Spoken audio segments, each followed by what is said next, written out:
and a very warm welcome to a wonderful, fresh new week of wellbeing opportunities. It's a beautiful day. I'm so glad you could join me. And if you're curious, it's actually 31 degrees. It's going to go up to 34 this afternoon. The extremes are so fantastic. Minus 30 something to plus 30 something in just a few months. Don't we love the changes in the weather? But I was just wondering whether you're aware of where you spend most of your mental energy. What do I mean? What do you think of most of the time? Are you even aware of what you're thinking of? Because it's often forgotten that what you focus on, what you're thinking about, becomes your compass heading in life. When you focus on a particular problem, it seems that that issue can dominate your perception. It dominates the horizon. It can exclude all the other things that are going on. That's an evolutionary facet of our heritage. But once you become aware of how you can influence what you think, what you're feeling, you suddenly discover you have an enormous amount of choice, which can influence your health, your well-being, your success, your creativity, every aspect of your life. So here's my suggestion for this wonderful new week. It's just to take a few moments in what is undoubtedly a very busy day and just consider, what are you focused on? Are you focused on work? Great. But it can be extremely beneficial to take a break, stand up, move around, take a break from the screen, from whatever you're doing, just to give your focus an opportunity to recalibrate your interaction with the challenge or the problem or the work. It can be very, very refreshing. The problem is if you just stay fixed, glued to the screen, it does have a negative impact on your creativity. But let's take a slightly wider approach and go back to the original premise. What you're thinking about most of the time becomes your compass heading.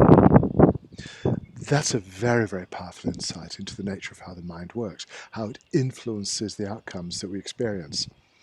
If you choose a particularly positive outcome, there is a much greater likelihood that you will encounter evidence that supports that positive result.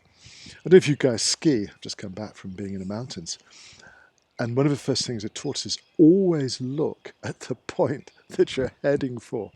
Because by some strange quirk, if we're just looking at the stand of trees we want to avoid, it's almost as if we are magnetically drawn to the trees. And that's why when you're making a journey, you look ahead to where you want to go. I think this is a good metaphor for life. Maintain a firm focus, a clear vision of where you want to go. This, in reality, affects the way you're going to filter information. If you're concentrating on a particular destination, you are more likely to find help, evidence, clues, supporting ideas which will help you to arrive at your destination. If you're focused on problems, difficulties, and obstacles, that's what you're more likely to encounter. And that's why a broader perspective is helpful. It lowers the stress response.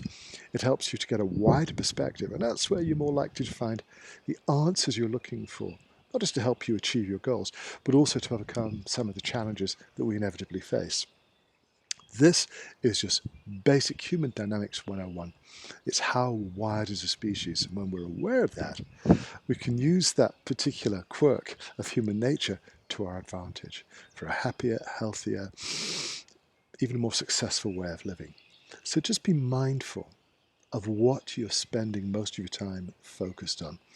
Is your emotional connection to your focal point hindering you or helping to advance your plans, goals, and ambitions? Let me know what you think. It is a fantastic day. I'm in the shade because if you're just out there in the sunshine, it is impressively warm. I love the sun.